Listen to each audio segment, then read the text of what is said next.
네, 민선 8기 제주도정 출범 1년 기획뉴스 두 번째 순서입니다. 제주 사회에는 제2공항을 비롯해 각종 갈등 현안이 산적해 있는데요. 지난 1년 각각의 사안마다 해법을 찾은 것도 또 갈등을 키운 것도 있어서 희비가 엇갈렸습니다. 문수희 기자의 보도입니다. 제2공항 등 굵직한 현안부터 마을 생활시설을 둘러싼 갈등까지. 올해 초 제주도가 전수조사를 통해 확인한 도내 갈등 현안은 모두 36개에 이르고 있습니다. 오영훈 지사는 취임 후 첫 방문 지역으로 강정마을을 선택하며 공동체 회복 의지를 보여줬습니다. 북부 광역환경관리센터 퇴직 근로자 문제와 동부 하수처리장 증설 사업에 대한 실마리를 찾은 점은 성과 가운데 하나로 꼽히고 있습니다. 하지만 제주 최대 현안인 제2공항은 기대와 달리 성과를 거두지 못하고 있습니다. 최근 열린 취임 1주년 기자회견에서 오 지사는 제2공항에 대해 이렇다할 입장을 밝히지 않았습니다. 그러면서 제2공항의 분수령을 기본계의 고시가 아닌 환경영향평가 동의 절차로 지목했습니다. 결국 다음 달 초에 예정되고 있는 제주도의 의견을 국토부에 전달함에 있어 별도의 의견을 달지 않은 가능성이 높아지고 있습니다. 게다가 환경영향평가 동의 절차까지는 앞으로 상당한 시간을 필요로 해 지금의 갈등 구조가 그대로 갈 수밖에 없는 상황입니다.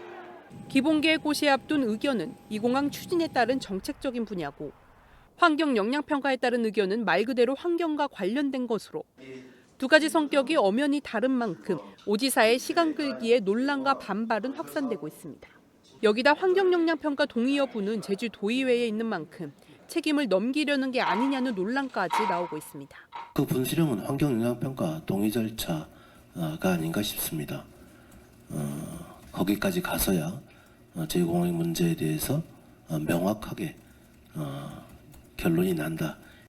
장기간 사업 포효를 끝에 사업 인허가가 무효화됐고 이제는 흉물로 변해버린 예래 휴양형 주거단지 역시 제주도정이 적극 나서야 한다는 목소리가 커지고 있습니다. 오영훈 지사는 공개석상에서 사업을 원점에서 재검토하고 제주도가 중추적인 역할을 해야 할 시기가 오고 있다는 입장을 밝혔지만 지금까지 아무런 후속 대책이 없는 실정입니다. 협상이라는 거는 조건에 따라 가지고 결정이 되는 거기 때문에 아직 뭐 어떤 제시나 뭐 사업성이나 그 안에 사업 내용이나 이런 게 구체적으로 나온 것 없기 때문에 아직 말씀드릴 계제는 못 된 것 같습니다. 제주도는 조례에 따라 공공 갈등의 조정이 필요하다고 판단할 경우 갈등 조정 협의회를 구성할 수 있도록 하고 있습니다.